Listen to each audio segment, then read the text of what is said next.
Hello student, मैं doctor Anil Kumar Jain. आज एक नए टॉपिक के साथ। आज का टॉपिक है शैक्षिक दर्शन आदर्शवाद। आदर्शवाद यह सबसे प्राचीनतम दर्शन कहलाता है।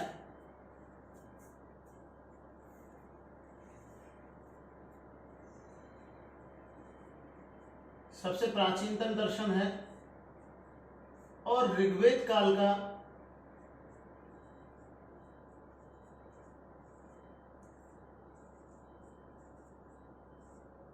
का इस पर प्रभाव दिखेगा आपको। आदर्शवाद शब्द आइडियलिज्म,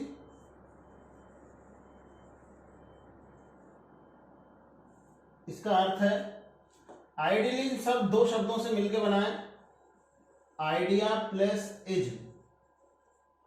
आइडिया जैसा आप जानते हो विचार, और इज्म का मतलब वाद। हम विचारों को प्रत्यय भी कह सकते हैं, तो पूरा हो गया विचारवाद।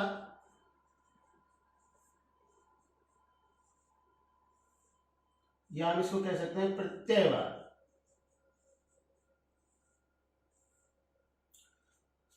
आइडल शब्द भी आपको यहां पर दिख रहा होगा। आइडल एक तरह से आदर्श।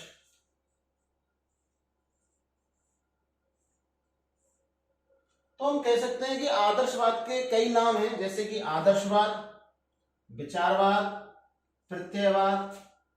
और आदर्शवादी मानते थे कि जो ये हमारे विचार हैं, ये विचार हैं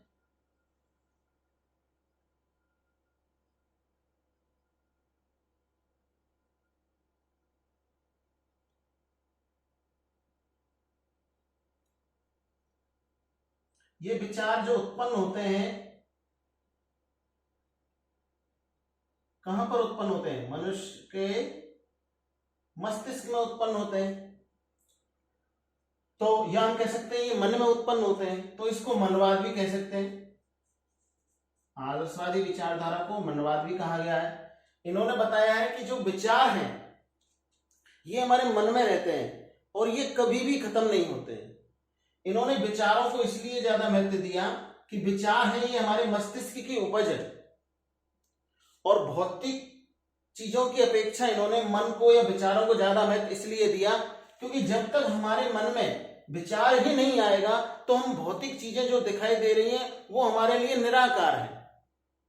जब तक हमारे माइंड में विचार है तभी हम उस चीज को आकार प्रकार के रूप में देख सकते हैं। मान लीजिए कोई ऐसा मनुष्य है जिसका माइंड नहीं है, माइंड ना के बराबर है, तो उसके लिए हर चीज शून्य है।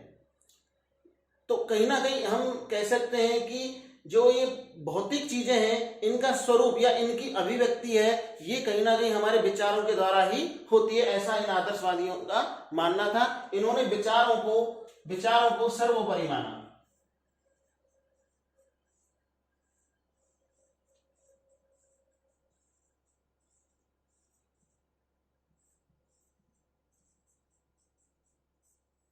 इन्होंने विचारों को सर्वोपरि माना कि विचार ही सर्वश्रेष्ठ हैं। इन्होंने मन की सत्ता को माना, विचारों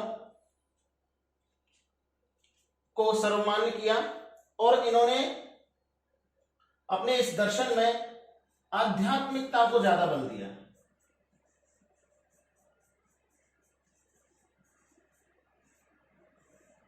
आध्यात्मिकता पर ज्यादा बल दिया। इन्होंने बताया कि कोई एक ऐसी श्रेष्ठ निरपेक्ष सत्ता है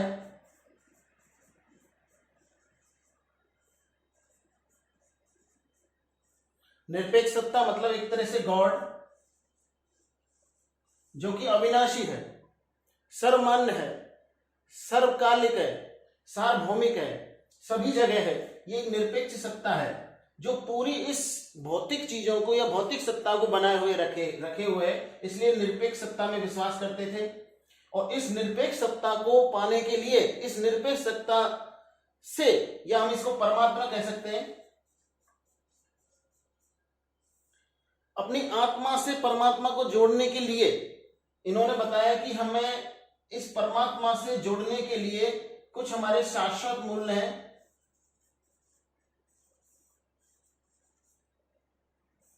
उनको प्राप्त करना होगा, ये भी माना। तो ये आत्मा परमात्मा को भी ज्यादा मानते थे, शाश्वत मूल्यों को मानते थे, निरपेक्ष सत्ता में विश्वास करते थे। और इस निरपेक्ष सत्ता से जुड़ने के लिए हमें किसका सहारा लेना होगा? आध्यात्मिकता का सहारा लेना होगा। तो आध्यात्मिकता पर ज्यादा बल देते थे और ये मानते थे कि जो मनुष्य है, मनुष्य ये ही सर्वश्रेष्ठ कृति है, ईश्वर की सर्वश्रेष्ठ क्या है? कृति है। और इसी के मनुष्य के ही मन में क्या उत्पन्न होते हैं? विचार। तो ये मनुष्य को सर्वोपरि मानते हैं, मनुष्य को श्रेष्ठ मानते हैं, मन को ज्यादा मानते हैं और विचारों को ज्यादा महत्व देते हैं। ये आदर्शवादी विचारधारा के कुछ पॉइंट हैं कि दोबारा से सुनो। आदर्शवादी, जैसे नाम से पता चल रहा है, विचार और वाद, विचारवाद या इसको हम प्रत्ययवाद कह सकते हैं। विचार मनुष्य के कहां उत्पन्न होते हैं? मन में, मस्तिष्क में उत्पन्न होते हैं, इसलिए इसको मनवाद, मनवाद भी कह सकते हैं। आदर्शवादी मानते थे कि जो मनुष्य है ये ईश्वर की सर्वश्रेष्ठ क्या है? कृति है। और इसे किससे जुड़ना है? परमात्मा से। और परमात्मा से जुड़ने के लिए इसे किसका सहारा लेना होगा? शाश्वत मूल्यों का सहारा लेना होगा और स्वयं को पहचानना होगा, स्व अनुभूति।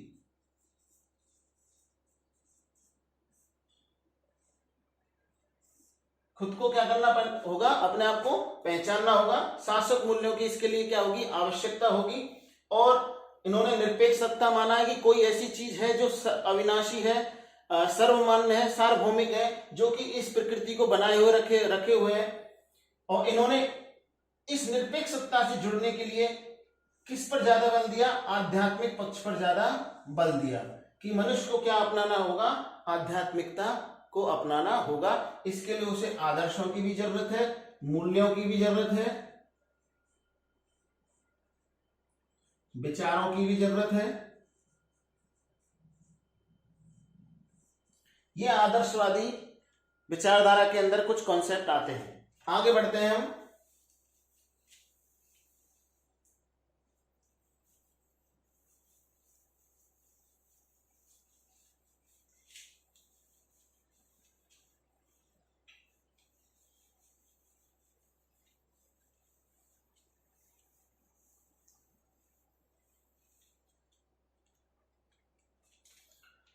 आदर्शवादी शिक्षा के उद्देश्य।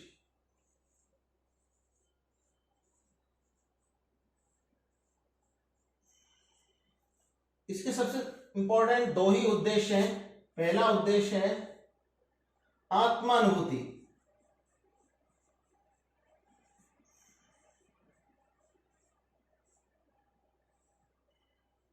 या इसको कह सकते हैं स्व ज्ञान। आदर्शवादी मानते थे कि मनुष्य को अपने आप को, अपनी आत्मा को अनुभूत करना होगा, क्योंकि मनुष्य ही एक ऐसी सर्वश्रेष्ठ कृति है ईश्वर की कि जिसके अंदर सोचने, समझने, पहचानने, तर्क करने की शक्ति है। इसलिए इंसान को ही, मनुष्य को ही यह पहचानना होगा, अपनी आत्मा को जानना होगा और आत्मा को परमात्मा से मिलाना होगा। इसके लिए उसे स्वयं को मानना होगा या अपने आप को पहचानना होगा। सुकरात ने भी कहा था,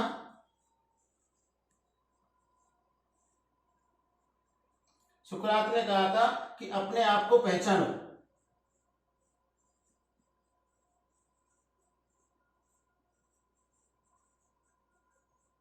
अपने आप को पहचानो। बुद्ध ने भी कहा था, गौतम बुद्ध ने, आत्म दीपो भव।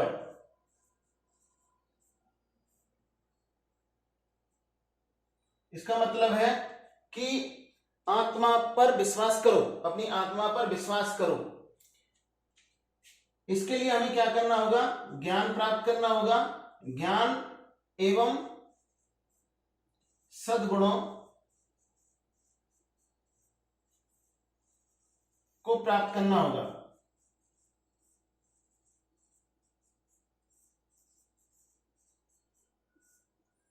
ये इनका उद्देश्य था आदर्शवादियों का। दूसरा उद्देश्य था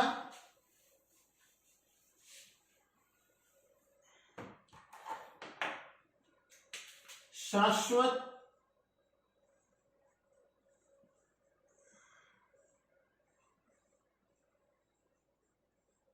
मूल्यों की प्राप्ति।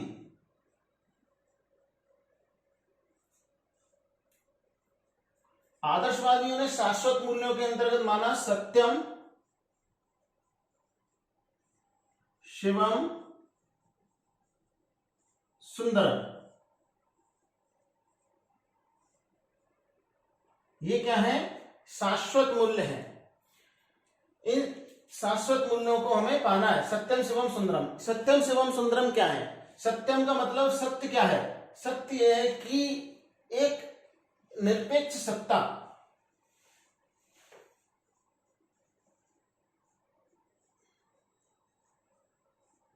विद्यमान है। यह मानना होगा हमें कि जो निरपेक्ष सत्ता है वो है, मतलब हम कह सकते हैं गॉड।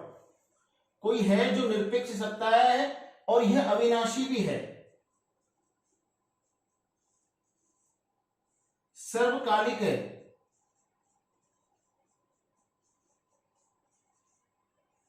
सार्वभौमिक है,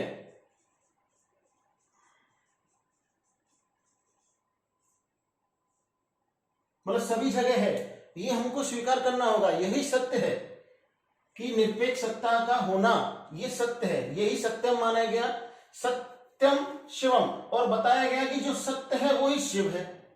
शिव का मतलब कि जो ये सत्य है यही क्या है? शिव है। इनका मतलब था कि जो ये शिव है, मतलब अच्छा, इस निरपेक्ष सत्ता को हम भौतिक जगत में नहीं देख सकते। निरपेक्ष सत्ता को भौतिक जगत के द्वारा नहीं जाना जा सकता। इसके लिए हमें आत्म ज्ञान, या हम कह सकते हैं कि आध्यात्मिक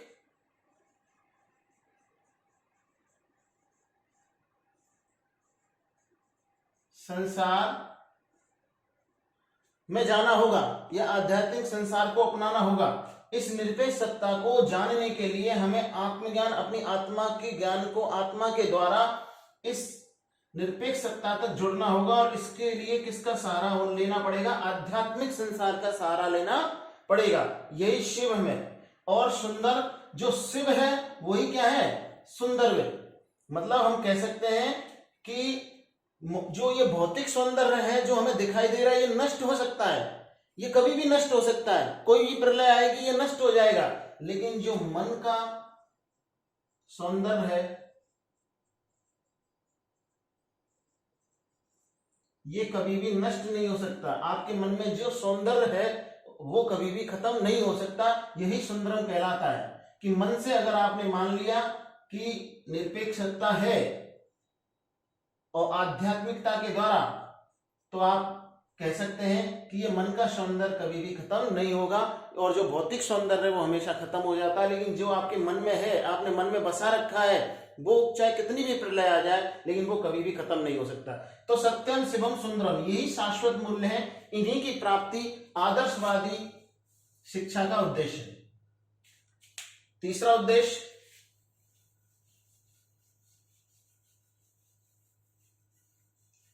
तीसरा उद्देश्य है कि अनेकता में एकता।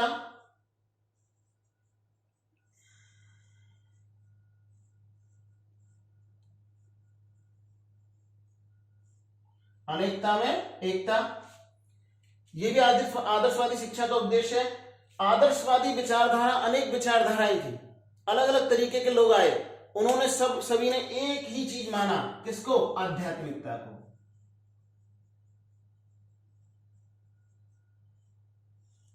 इसलिए हम कह सकते हैं कि अनेकता में क्या थी? एकता। सभी का उद्देश्य क्या था? आध्यात्मिकता को अपनाना। चौथा उद्देश्य है विवेक शक्ति का विकास करना।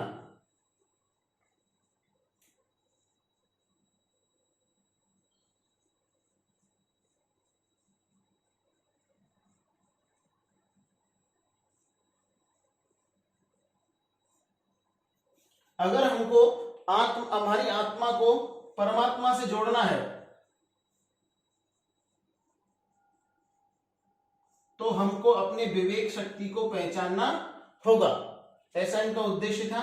विवेक के आधार पर हमें सोचना होगा कि जो भी है वो निरपेक्ष है, कोई शक्ति है, और हम मनुष्य ही एक सर्वश्रेष्ठ कृति है, और उसी जो आत्मा है हमारी, उसी को हमें परमात्मा के साथ जोड़ना है। इसलिए हमें विवेक शक्ति का विकास करना होगा। 5वां उद्देश्य था पवित्र जीवन की तैयारी। पवित्र जीवन की तैयारी, ये इनका 5वां उद्देश्य है। पवित्र जीवन का मतलब होता है मोक्ष, कि मोक्ष की प्राप्ति कैसे हो।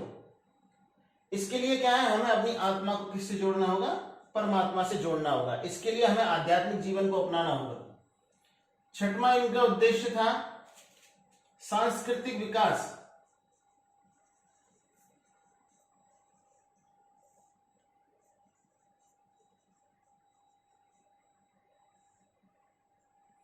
सांस्कृतिक विकास, हमारी जो संस्कृति है, सभ्यता है, जो प्राचीन काल से चली आ रही है, उसको हमें पीढ़ी दर पीढ़ी आगे ले जाना पड़ेगा। यह भी इनका उद्देश्य था। आदर्शवादी शिक्षा का यह भी एक उद्देश्य था।